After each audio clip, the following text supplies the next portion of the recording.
تنزيل من رب العالمين.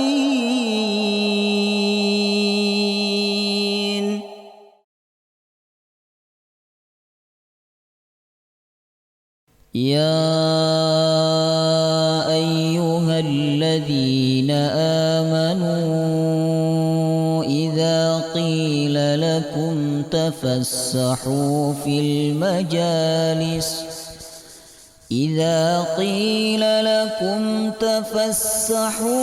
المجالس فافسحوا يفسح الله لكم، وإذا قيل انشزوا فانشزوا يرفع الله الذين آمنوا منكم والذين أوتوا العلم درجات، والله بما تعملون خبير.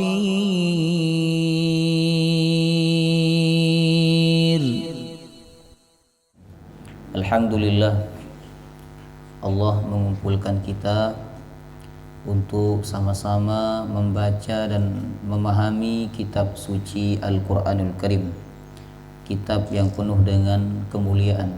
Rasulullah bersabda, "Inna lillahi ahlun minan nas." Sesungguhnya Allah memiliki keluarga di antara manusia. Sahabat bertanya kepada Rasulullah, siapa mereka? Rasulullah menjawab, ahlul Quran, ahlullah wa khassatuhu. Ahli Al-Quran, ahlul Quran, mereka adalah keluarga Allah dan orang-orang istimewanya Allah. Jadi kalau kita ingin termasuk bagian dari keluarga Allah, keluarga itu pasti diperlakukan secara khusus, istimewa, ya. Nah, maka kalau kita ingin menjadi bagian dari keluarga Allah yang mana Allah akan memperlakukan kita dengan perlakuan yang istimewa, yang khusus, maka kita harus menjadi min ahlil Quran, ahli Al-Quran. Ahlul Quran itu seperti apa? Ahlul Quran itu orang yang mempelajari Al-Quran, membaca Al-Quran, memahami makna Al-Quran, kemudian kalau perlu dia menghafalkan Quran, dan yang paling penting adalah memahami dan mengamalkan isi kandungan Al-Quranul Karim. Maka semoga dengan kita istiqamah membaca dan memahami Al-Quran, kita dipilih oleh Allah sebagai ahlul Quran. Amin ya rabbal alamin. Sekarang kita masuk ayat 209. Insyaallah kita akan mengkaji sampai ayat 210, ya, sampai pojok.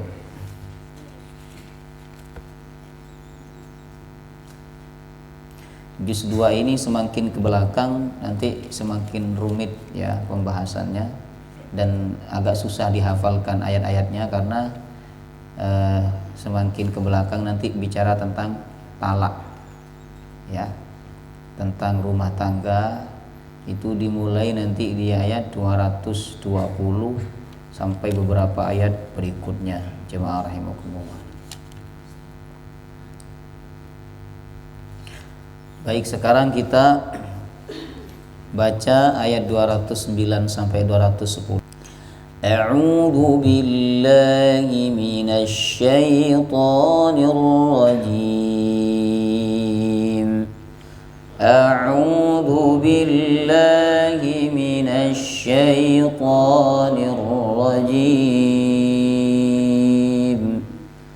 Fa in zalaltum min ba'di ma ja'atkumul bayyinatu fa'lamu fa in zalaltum min ba'di ma ja'atkumul bayyinatu fa'lamu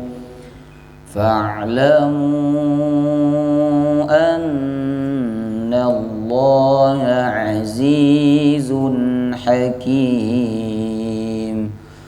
Fa'lamu anna Allaha azizun hakim. Hal yanzuruna illa an ya'tiyahumullahu fi dhulalin minal ghamam. Hal yanzuruna illa an ya'tiyahumullahu fi dhulalin minal ghamam. Fi dhulalin minal ghamami wal malaikatu wa qudiyal amr. Fi dhulalin minal ghamami wal malaikatu wa qudiyal amr. Ra-nya di bawah sedikit. Amr dan bersifat isti'la tebal. Amr, amr ya, amr bukan amr atau keliru. Wa qudiyal amr sama-sama. Wa ila Allahi turja'ul umur. Wa ila Allahi turja'ul umur. Saya terjemahkan dulu dari ayat 209. Fa in zalaltum, maka apabila kalian tergelincir atau terpeleset, mim ba'di ma ja'atkumul bayyinat, setelah datang kepada kalian bukti-bukti yang nyata. Maksudnya terpeleset, tetap tergelincir, tetap terpeleset dari jalan Allah, dari jalan kebenaran, padahal bukti yang nyata telah datang. Ya.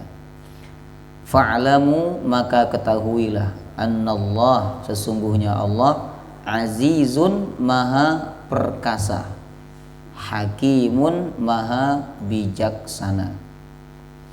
Hal yanzuruna, tidaklah mereka menunggu, illa kecuali ayyatiyahumullah, Allah datang kepada mereka. Maksudnya ditafsirkan oleh Imam Ibnu Katsir, azab Allah datang kepada mereka. Jadi mereka yang tetap tergelincir dari jalan kebenaran, ya, padahal bukti yang nyata telah datang kepada mereka, kata Allah, mereka itu tidaklah menunggu kecuali Allah mendatangkan azab kepada mereka. Fi dhulalin, yang berbentuk naungan, minal ghamami, dari awan, wal malaikatu, dan para malaikat. Maksudnya kedatangan awan itu diiringi oleh kedatangan malaikat. Wa qudiyal amr, dan telah diputuskan segala urusan. Wa ilallah turja'ul umur, dan kepada Allah dikembalikan al umur, segala urusan. Paham? Nah, saya kira yang belum bisa dipahami dengan sempurna ayat 210. Ini kita membutuhkan tafsir dari ulama, ya, untuk bisa memahami ayat ini. Karena Allah menyebut Allah datang fi dhulalim minal ghamam, di dalam awan, minal ghamami, ya, di dalam naungan, minal ghamami, dari awan. Nah, ditafsirkan oleh ulama, Allah mendatangkan azab kepada mereka, yang azab itu bentuknya awan, ya, bentuknya naungan dari awan. Nah, nanti kita bahas, ya. Baik, pembahasan ayat sebelumnya berbicara tentang orang munafik, yaitu 204 sampai 206. Ini berbicara tentang orang munafik yang orientasi hidupnya adalah mencari keuntungan dunia, sehingga mereka melakukan berbagai macam cara, hatta sekalipun dengan sumpah mereka akan lakukan asalkan mereka mendapatkan keuntungan dunia. Bapak Ibu, itu ciri-ciri orang munafik. Kemudian di ayat 207 Allah berbicara tentang kebalikan dari golongan sebelumnya. Kalau golongan sebelumnya menyebutkan tentang manusia yang orientasi hidupnya adalah dunia, sedangkan 207 ini berbicara tentang manusia yang orientasi hidupnya hanya apa? Nah, ibtigha'a mardatillah, hanya mencari ridha Allah. Bahkan dia rela mengorbankan dirinya, mengorbankan hartanya, menjual dirinya, menjual hartanya, kata Allah, asalkan dia bisa dapat ridha Allah. Nah, inilah tujuan hidup orang-orang yang betul beriman kepada Allah Subhanahu wa ta'ala. Nah, maka rahimakumullah, kita mengambil pelajaran dari ayat 207 ini bahwa apa yang kita miliki dalam hidup ini dan apa yang kita gunakan, maka lakukanlah semuanya untuk bisa mendapatkan ridha Allah, ya. Karena nggak ada gunanya kita kaya kalau kita nggak dapat ridha Allah. Nggak ada gunanya kita punya kedudukan kalau Allah tidak ridha, ya. Kemudian di ayat 208, ya, Allah memerintahkan orang beriman untuk masuk ke dalam agama Islam secara apa? Kafah. Ya ayyuhalladzina amanu, wahai orang yang beriman, udkhulu fis silmi kafah, berislamlah kalian secara kafah, ya. Kalau Allah menyatakan demikian, berarti ada kemungkinan orang beriman tetapi Islamnya tidak kafah. Nah, makanya Allah menyeru orang beriman Islam secara kafah. Di zaman Nabi SAW, yang mengaku beriman, yang mengaku Islam tapi tidak kafah adalah orang-orang munafik, ya. Makanya Allah mengatakan jangan terpengaruh dengan mereka. Wala tattabi'u khutuwatis syaitan, dan janganlah kalian mengikuti langkah setan. Innahu lakum aduwwum mubin, sesungguhnya setan itu musuh yang nyata bagi kalian semua. Kemudian ayat 209, ya. Kalau ayat sebelumnya Allah memerintahkan orang beriman untuk berislam secara kafah, secara totalitas, ya, enggak setengah-setengah, ya. Kafah secara akidah, kafah secara ibadah, kafah secara akhlak, dan kafah secara muamalah, ya. Meskipun perintah ini ditujukan kepada semua orang beriman, ya, tetapi ada sebagian orang beriman, jemaah rahimakumullah, yang berhasil Islam secara kafah. Ada juga di antara mereka yang Islamnya belum kafah, masih terpeleset dari jalan kebenaran, masih tergelincir dari jalan kebenaran, padahal bukti-bukti yang nyata sudah ada di depan mereka, ya. Makanya di ayat 209 Allah menyatakan fa in zalaltum, maka apabila kalian apa?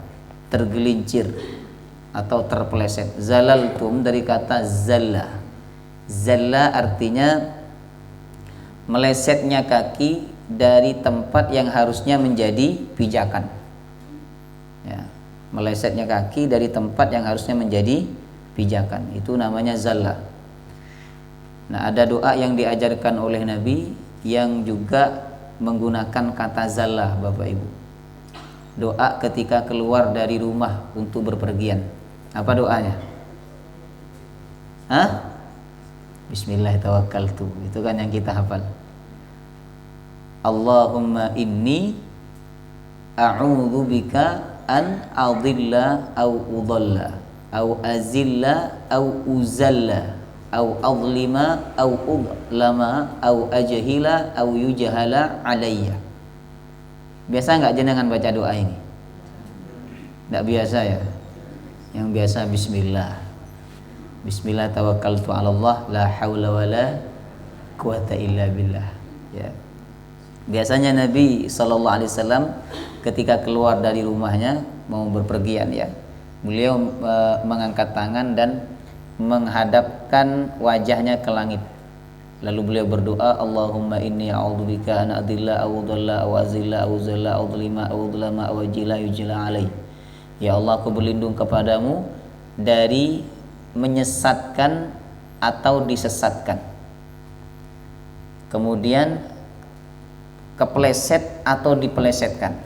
Ya, kalau bahasa kerennya sekarang nabrak atau ditabrak kan gitu.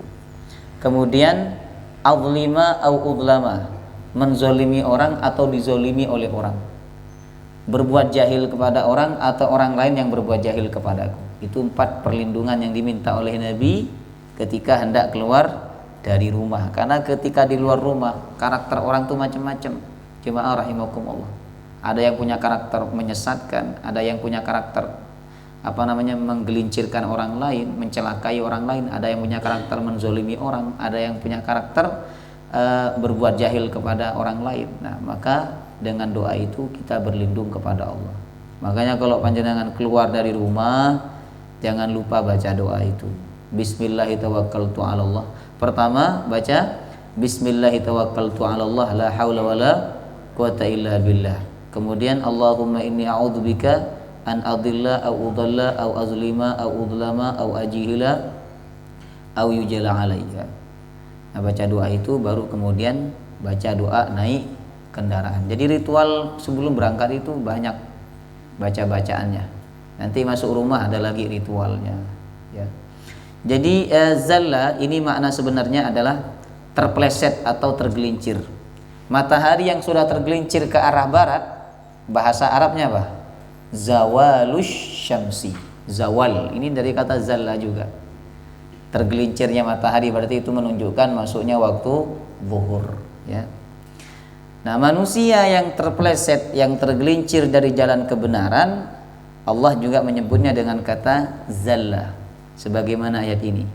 Fa in zalaltum, maka apabila kalian terpleset, tergelincir dari jalan kebenaran, berarti jatuh ke jalan yang sesat, jalan maksiat, jalan yang durhaka kepada Allah. Mim ba'di ma ja'atkumul bayyinat, setelah datang kepada kalian al-bayyinat, bukti-bukti yang nyata, bukti-bukti kebenaran. Apa yang dimaksud al-bayyinat di dalam ayat ini? Jemaah rahimakumullah. Kalau kita merujuk al-bayyinah tidak pakai nunnya pendek, ya. Nunnya pendek bukan panjang. Al-bayyinah ada di dalam Quran surah namanya Al-Bayyinah. Itu yang dimaksud adalah Nabi Muhammad.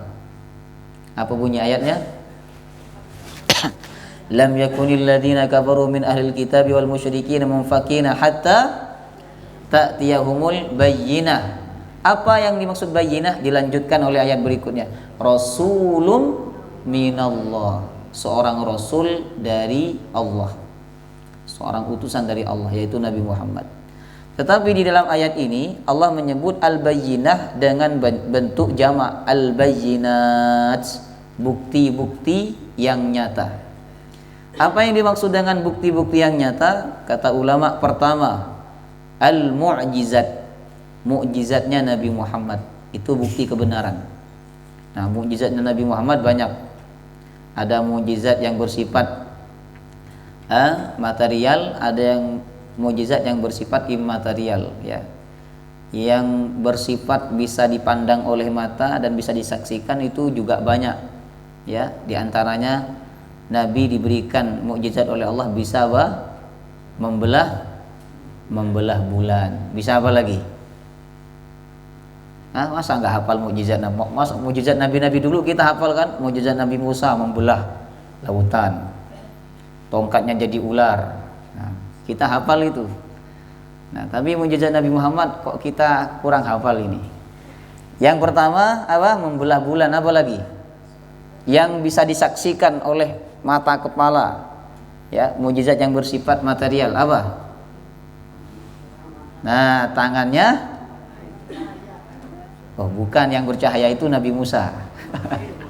keluar air. Jadi jari jemari Nabi itu pernah keluar air ketika para sahabat kehausan di tengah jalan dan mereka ingin berwudu juga. dengan air itu, keluar air dari jari jemarinya. Tapi tidak selalu, ya, tidak selalu. Itu namanya mukjizat. Kemudian mukjizat Nabi itu bisa melipat gandakan makanan. Jadi makanan yang harusnya cukup untuk satu orang, tapi bisa cukup untuk puluhan orang. Subhanallah. Ya. Cuman Nabi nggak pernah melipat gandakan uang aja. Ya. Kalau melipat gandakan makanan cukup pernah Nabi lakukan dan hadisnya sahih. Riwayat Jabir bin Abdullah. Ya. Sahabat Jabir ngajak Rasulullah, "Ya Rasulullah, aku punya makanan, mungkin panjenengan berkenan untuk makan di rumah saya." Waktu itu sahabat kelaparan semua karena habis gali parit buat perang Khandaq. Kemudian kata Nabi, "Kalau aku sendiri aja nggak mau. Tapi kalau sama orang-orang ini, sama sahabat-sahabat ini, saya mau datang ke rumahmu." "Hah? Makanan hanya cukup untuk satu orang ya Rasulullah." "Nggak apa-apa, insya Allah cukup nanti. Silahkan kamu pulang duluan." Itu pulang ke rumah sahabat Jabir, Bapak Ibu, ketar-ketir, ya, takut nanti ketika para sahabat datang ke rumahnya, kok mereka di sana nggak mendapati makanan karena makanan hanya cukup untuk satu orang. Namun dengan izin Allah, makanan itu cukup untuk mereka. Nabi ngasih makan kepada semuanya, dan saat itu yang membagikan adalah sahabat Abu Hurairah radhiyallahu anhu. Setelah selesai semua makan, Nabi bertanya, "Sudah kalian? Sudah kenyang?" Kata Rasulullah, "Sudah ya Rasulullah." Nah sekarang giliran saya yang makan. Jadi pemimpin itu makannya belakangan. Rakyatnya dulu dikasih makan. Subhanallah. Ya. Nah itu bagian daripada mukjizat Nabi Sallallahu Alaihi Wasallam. Ya. Kemudian bukti yang nyata menurut pendapat yang kedua adalah Nabi Muhammad itu sendiri. Itu bagian daripada al-bayyinah. Kemudian yang ketiga yang dimaksud al-bayyinat di dalam ayat ini adalah Al-Qur'anul Karim. Jadi tiga ini saling berkaitan. Makanya Allah mengatakan, "Fa in zalaltum min ba'di ma ja'atkumul bayyinat." Apabila kalian masih tergelincir dari jalan yang benar lalu terjatuh ke jalan yang sesat, jalan yang jelek, padahal sudah datang kepada kalian bukti-bukti yang nyata. Ternyata orang yang berbuat dosa yang paling jelek di hadapan Allah itu adalah orang yang tahu itu dosa tapi tetap dilakukan. Itu paling jelek. Ya. Jadi dosanya seorang ustadz, dosanya seorang kiai, itu pandangan di hadapan Allah beda dengan dosanya orang-orang awam. Ngoten beda. Sampai Nabi mengatakan dalam sebuah hadis riwayat Imam Al-Baihaqi, "Ittaqu zallatal alim." Takutlah kalian kepada tergelincirnya orang alim dalam perbuatan dosa. Ya. Wantadhiru fai'atahu, dan tunggulah dia kembalinya. Artinya apa? Orang alim kalau buat dosa ini susah kembalinya, jemaah rahimakumullah. Nah, makanya paling jelek itu orang tahu dosa tapi dilakukan. Nah, apalagi kemudian diotak-atik supaya kelihatannya tidak berdosa. Nah, ini juga bagian daripada khutuwatis syaitan, langkah-langkah syaitan, ya. Makanya Allah menyatakan kalian tergelincir dari jalan yang benar padahal sudah datang kepada kalian bukti-bukti yang nyata. Al-Quran sudah bersama kita, hadis sudah disampaikan kepada kita, ustadz, kiai sudah bersama kita memberikan peringatan kepada kita, tetapi kita tetap tergelincir dari perbuatan yang benar dan terjatuh terhadap perbuatan yang jelek. Ini dicela oleh Allah Subhanahu wa ta'ala. Kemudian fa'lamu, maka ketahuilah, annallah, sesungguhnya Allah azizun, maha perkasa, hakimun, maha bijaksana. Nah, ada cerita menarik ya. Wallahu ta'ala alam, ini ceritanya benar atau tidak, tetapi diceritakan oleh seorang ustadz, seorang alim, ya.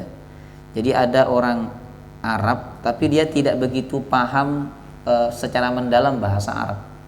Dia cuma paham secara mendasar saja, ya. Ketika baca ayat ini dia merubahnya. Jadi harusnya kan dibaca fa'lamu annallaha azizun hakim, sama dia dirubah fa'lamu annallaha ghafurur rahim. Karena kan sebelumnya bicara tentang dosa, ya toh? Apabila kalian tergelincir dari kebenaran, padahal sudah datang kepada kalian bukti yang nyata, fa'lamu, maka ketahuilah Allah Maha Pengampun lagi Maha Penyayang. Karena bicara dosa berarti kita minta ampun, Allah akan ampuni. Nah, sama dia dirubah, fa'lamu annallaha ghafurur rahim. Nah, kemudian ditegur dan disalahkan oleh seorang yang ahli dalam bahasa Arab dan dia paham Al-Qur'an, paham Quran serta hafal Quran. Kata dia, annallaha azizun hakim, bukan annallaha ghafurur rahim. Nah, subhanallah, ini pentingnya kita hafal Quran. Orang salah baca Quran atau sengaja disalahkan, kita bisa tahu. Lah, imamnya salah kok nggak ditegur-tegur sama makmumnya, karena makmumnya nggak hafal. Ya, itu imam-imam yang bacanya panjang-panjang itu belum tentu benar itu Bapak Ibu. Ya, kayak bener aja, belum tentu. Karena panjenengan merasa itu benar karena panjenengan dah hafal. Ya, ini pentingnya menghafal Quran. Nah, makanya imam-imam ketika makmumnya tidak ada yang hafal Quran, ya, tidak hafal seperti yang imam menghafalnya, maka diusahakan sang imam membaca ayat yang betul-betul dia hafal. Kalau dia masih ragu-ragu, ya, atau grogi ketika menjadi imam, nggak usah ngambil resiko. Ketika panjenengan grogi, ambil ayat-ayat atau surat-surat yang pendek, ya. Jadi ayat ini mengatakan bahwa bila kalian tergelincir dari perbuatan yang baik menuju perbuatan yang tidak baik, maka ketahuilah Allah itu Maha Perkasa. Maksudnya bisa saja dengan keperkasaannya dan kekuatannya Allah menghukum kalian. Ya. Azizun ini diartikan oleh ulama, ya, bisa melakukan apa saja yang dia kehendaki tanpa dibatasi waktu dan tempat. Ya. Saya ulang, aziz itu bisa melakukan apa saja yang dikehendaki tanpa apa? Tanpa dibatasi waktu dan tempat. Beda dengan manusia. Manusia itu keperkasaannya, kekuatannya dibatasi oleh waktu. Masih muda perkasa, tapi sudah usia 50, 60 udah tidak perkasa lagi. Ngoten. Makanya idealnya pemimpin itu di dalam Islam itu mentok usia 70 itu udah mentok itu. Kalau udah 70 ke atas itu sudah tidak ideal jadi pemimpin itu. Pilih yang masih muda gitu loh. Iya juga, yang anak juga. Nah, maka jemaah ini rawan sekarang ini, ya. Rawan diplesetkan memang. Nah, maka jemaah rahimakumullah, keperkasaan kekuatan manusia itu termasuk kekuatan dia berpikir, kekuatan fisiknya itu ada batas waktunya. Nah, sedangkan kekuatan Allah, keperkasaan Allah nggak ada batasan waktunya, ya. Kemudian kekuatan dan keperkasaan Allah tidak dibatasi oleh tempat. Dimanapun tempat Allah berkuasa. Beda dengan manusia. Manusia itu kan berkuasa tapi ada batasan tempatnya. Ya, mungkin di sini dia berkuasa tapi di tempat lain dia tidak berkuasa. Ya, di daratan ya dia perkasa tapi di lautan dia tidak perkasa. Dia lebih dikalahkan oleh ikan di lautan yang lebih cepat berenangnya dibandingkan manusia. Itu artinya apa? Kekuatan dan keperkasaan manusia itu dibatasi oleh tempat dan waktu. Tetapi keperkasaan Allah tidak dibatasi oleh tempat dan waktu. Makanya dia disebut dengan Aziz, yang Maha Perkasa. Nah, biasanya Bapak Ibu, orang yang perkasa bisa melakukan apa saja yang dia kehendaki, itu biasanya pada umumnya dia akan berbuat apa? Sewenang-wenang, semaunya dia. Nah, berbeda dengan Allah.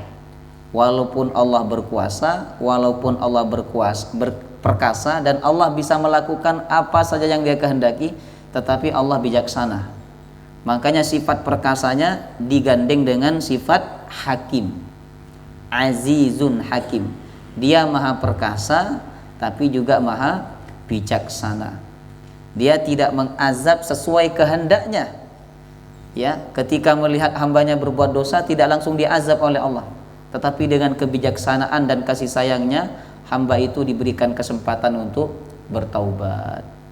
Nah, itu makna fa'alamu annallaha azizun hakim. Kita lanjut. Hal yanzuruna, tidaklah mereka menunggu. Yanzuruna ini makna sebenarnya adalah melihat. Nadhara yanzuru. Kalau menunggu bahasa Arabnya apa? Yantaziruna, ada taknya. Ini enggak ada taknya ini. Yantaziruna maknanya menunggu. Kalau yanzuruna maknanya apa? Melihat atau memperhatikan. Kenapa diartikan menunggu? Karena dua kata yanzuruna dengan yantaziruna itu dari akar kata yang sama, dari kata nadhara. Nah, kenapa orang yang menunggu itu kok disebut dengan kata nadhara? Padahal nadhara kan artinya melihat, memperhatikan. Karena orang menunggu itu pada umumnya apa? Melihat, memperhatikan. Ditunggu misalnya panjenengan menunggu angkutan umum kan diperhatikan, dilihat udah datang apa belum, kan begitu. Kalau tidur itu bukan menunggu namanya, jenengan tidur tahu-tahu tamunya udah datang, itu bukan menunggu. Apa namanya itu? Nah, kalau panjenengan menunggu itu dibukakan pintu, dilihat sudah datang apa belum, sudah ada tanda-tanda belum, HP-nya dibuka, sudah sampai di mana, itu namanya menunggu. Ya, makanya yang dulu selain diartikan melihat juga menunggu. Hal yang buruna, tidaklah mereka menunggu illa ayyatiyahumullah, kecuali Allah akan mendatangkan kepada mereka. Kecuali Allah akan mendatangkan kepada mereka. Mereka yang tetap berbuat dosa, yang tetap durhaka padahal sudah datang kebenaran kepada mereka. Kata Allah, tidak ada yang ditunggu oleh mereka kecuali Allah mendatangkan azab kepada mereka. Azabnya berupa apa? Fi dhulalim minal ghamam, naungan minal ghamami, yang terbuat dari awan. Nah, kapan azab ini diberikan oleh Allah? Nanti di akhirat. Nah, siapa yang dimaksud dengan mereka? Mereka ini ada dua. Yang pertama orang munafik yang disebutkan di ayat-ayat sebelumnya. Yang kedua adalah orang yang tergelincir dari kebenaran padahal sudah datang bukti yang nyata kepadanya. Nanti di akhirat dia akan didatangkan azab oleh Allah. Azabnya berupa naungan minal ghamami, dari awan. Ada tidak Bapak Ibu kaum yang diazab oleh Allah dengan awan? Ada tidak? Kaumnya Nabi siapa? Yang ketika mereka melihat awan, mereka mengira akan hujan, tapi sebenarnya awan itu adalah azab dari Allah. Kaumnya Nabi Hud, namanya kaum Ad. Ya, itu disebutkan dalam surah Al-Ahqaf ayat 24 sampai 25. Ya. Nah, di akhirat nanti salah satu bentuk azab neraka itu adalah Allah membuat naungan, ya. Kemudian orang-orang di dalam neraka itu berlomba-lomba untuk berada di bawahnya, ingin berteduh, padahal naungan itu panas karena naungan itu terbuat dari awannya api neraka. Ya. Jadi Allah ingin berbuat makar kepada mereka. Allah ingin menghinakan mereka. Seakan-akan naungan itu dapat menyejukkan mereka, tapi ternyata tidak. Naungan itu justru sama saja sebagaimana api yang membakar mereka. Ya. Allah menyebutkan bahwa salah satu azab neraka itu adalah berupa naungan, tapi naungannya panas. Disebutkan dalam surah Az-Zumar ayat 16. Az-Zumar 16. Lahum min fawqihim dhulalum minan nar wa min tahtihim dhulal. Bagi mereka penghuni neraka, min fawqihim, di atas mereka ada naungan, tapi naungan itu terbuat dari apa? Minan nar, dari api neraka. Nah, kalau kita membaca surah Al-Mursalat Bapak Ibu, ya, Allah mempersilahkan mereka untuk pergi ke naungan itu. Jadi ketika melihat Allah membuat naungan ya, kemudian setelah itu Allah mempersilahkan mereka untuk pergi ke sana, berlindung, berteduh. Kata Allah di surah Al-Mursalat ayat 30 sampai 33. Allah menyatakan, intaliqu ila dhillin dhi thalathi syu'ab. Pergilah kalian kepada naungan itu, yang naungan itu memiliki 3 cabang. Jadi ada 3 cabang naungannya ya. Kemudian setelah mereka pergi ke naungan itu, ternyata naungan itu digambarkan oleh Allah, la dhalilin wa la yughni minal lahab. Tidak dapat menaungi dan juga tidak dapat menghilangkan rasa panas. Karena naungan itu terbuat dari api neraka. Nauzubillah. Naungannya saja azab, apalagi apinya, jemaah rahimakumullah. Ya, jadi di neraka itu semuanya azab. Makanannya azab, minumannya azab, kawan-kawannya azab, penjaganya azab, bahkan naungannya juga azab. Nauzubillah min zalik. Ya. Kalau kita lanjutkan surah Al-Mursalat tadi, Allah lebih menyatakan lebih tentang api neraka. Kata Allah, innaha tarmi bi syararin kal qasr. Sesungguhnya neraka itu mengeluarkan percikan yang percikannya seperti istana. Jadi percikannya saja seperti istana. Bagaimana dengan apinya? Kita aja kena percikan api sudah teriak. Lalu bagaimana dengan percikan api neraka yang Allah gambarkan kal qasri, seperti istana. Ka'annahu jimalatun sufr, dan jumlahnya seperti onta-onta yang digiring. Orang Arab kalau menggiring onta ratusan bahkan ribuan, jemaah rahimakumullah. Ya. Menunjukkan bahwa percikan neraka itu walaupun dia besar seperti istana bukan berarti sedikit. Jumlahnya banyak. Allah ceritakan tentang neraka ini supaya apa? Supaya kita takut untuk masuk neraka ya. Jadi mereka-mereka yang berbuat munafik kemudian yang tetap tergelincir dari jalan kebenaran, padahal bukti yang nyata sudah datang kepada mereka, kelak Allah akan datangkan kepada mereka azab berupa apa? Dhulalim minal ghamam, naungan dari awan yang terbuat dari api neraka. Wal malaikah, dan para malaikat. Maksudnya kedatangan awan itu diiringi oleh kedatangan malaikat. Wa qudiyal amr, dan urusan atau perkara sudah diputuskan oleh Allah. Ya sudah, tidak ada lagi penyesalan ya, tidak diterima segala taubat saat itu, enggak ada. Karena sudah diputuskan oleh Allah. Nah sekarang kita belum diputuskan apakah kita masuk neraka ataukah masuk surga. Ya belum diputuskan, maka masih ada kesempatan untuk bertaubat, masih ada kesempatan untuk menyesal, jemaah rahimakumullah. Nah, kemudian wa ilallahi turja'ul umur, dan kepada Allah semua urusan dikembalikan. Ya. Jadi urusan kita semua dikembalikan kepada Allah. Urusan harta kita, urusan anak kita, urusan rumah tangga kita, urusan pekerjaan kita, urusan usia kita, semua urusan hidup ini akan dikembalikan kepada Allah. Untuk apa dikembalikan kepada Allah? Untuk diapain? Dihisab, untuk diperiksa, jemaah rahimakumullah. Dan yang pertama kali nanti diperiksa apa? Salat kita. Ya. Ada manusia yang tidak diperiksa, langsung disuruh masuk ke dalam surga. Ini jumlahnya ada berapa? Ada 70.000 orang. Dikalikan 70.000 orang sekitar 4 juta. 4.900.000. Ini sudah sold out. Kuotanya sudah habis ini, ya. Oleh sahabat, ulama udah berapa? Ya potongan orang seperti kita ini kayaknya nggak mungkin nggak diperiksa ini, pasti diperiksa.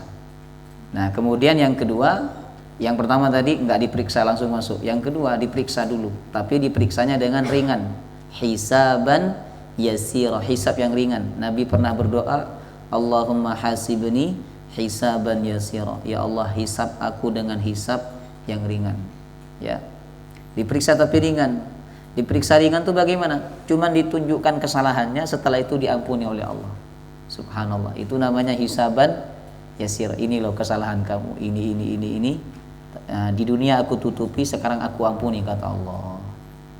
Nah, kalau diperiksa yang berat, Bapak Ibu, itu sama seperti diinterogasi.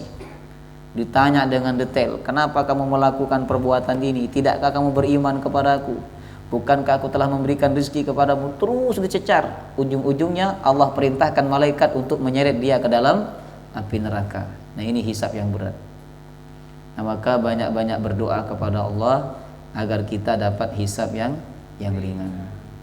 Jadi kita harus yakin, harus percaya bahwa segala urusan kita, baik yang halal maupun yang tidak halal, yang boleh ataupun yang tidak diperbolehkan, semua urusan itu nanti wa ilallahi turja'ul umur, akan dikembalikan kepada Allah Subhanahu wa taala. Sekecil apapun, faman ya'mal mithqala dzarratin khairan yarah wa man ya'mal mithqala dzarratin syarran yarah.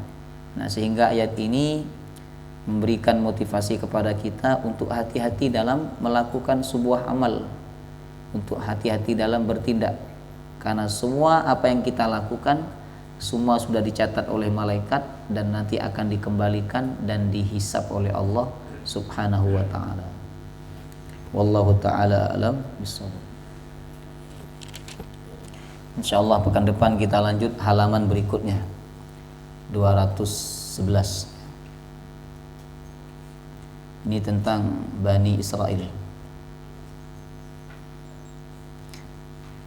Baik Bapak Ibu, kita buka tanya jawab. Mungkin ada yang ingin bertanya, silahkan. Bekerja di perusahaan yang menjual barang-barang yang haram, itu juga termasuk tergelincir dari jalan kebenaran. Ya, misalnya bekerja di perusahaan khamar, ya, bekerja di perusahaan prostitusi online atau prostitusi wanita dan sebagainya. Ini juga pekerjaan yang haram, dan siapa yang melakukannya berarti dia termasuk orang yang tergelincir dari jalan kebenaran. Nah, bekerja di perusahaan rokok, kalau rokok itu dikatakan haram dan memilih pendapat yang haram, berarti bekerja di situ juga hukumnya haram, karena termasuk membantu orang lain dalam urusan dosa dan permusuhan, ya. Wala ta'awanu 'alal itsmi wal 'udwan. Nah, tinggal dipetakan aja atau dipilih saja, mau mengambil pendapat yang mengatakan haram atau mau mengambil pendapat yang mengatakan makruh. Ya, tidak ada pendapat yang mengatakan halal, enggak ada. Semua pendapat itu mengatakan dilarang. Cuman dilarangnya ada dua. Ada dilarang yang bersifat makruh, ada yang dilarang yang bersifat haram. Menunjukkan apa? Rokok itu jelek Bapak Ibu. Buktinya apa? Ada orang tua merokok tapi pesan kepada anaknya, nak jangan ngerokok ya, jangan tiru ayah. Itu menunjukkan apa? Rokok itu jelek.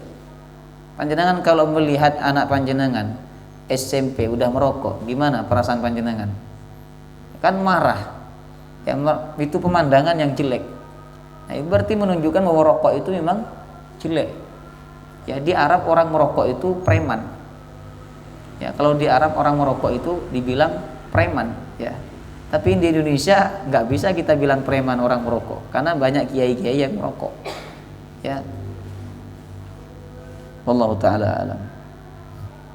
Baik, jika tidak ada pertanyaan lagi, mari sama-sama kita tutup dengan pembacaan doa kafaratul majlis. Subhanakallahumma wa bihamdika asyhadu an la ilaha illa anta astaghfiruka wa atubu ilaik. Wassalamu alaikum warahmatullahi wabarakatuh.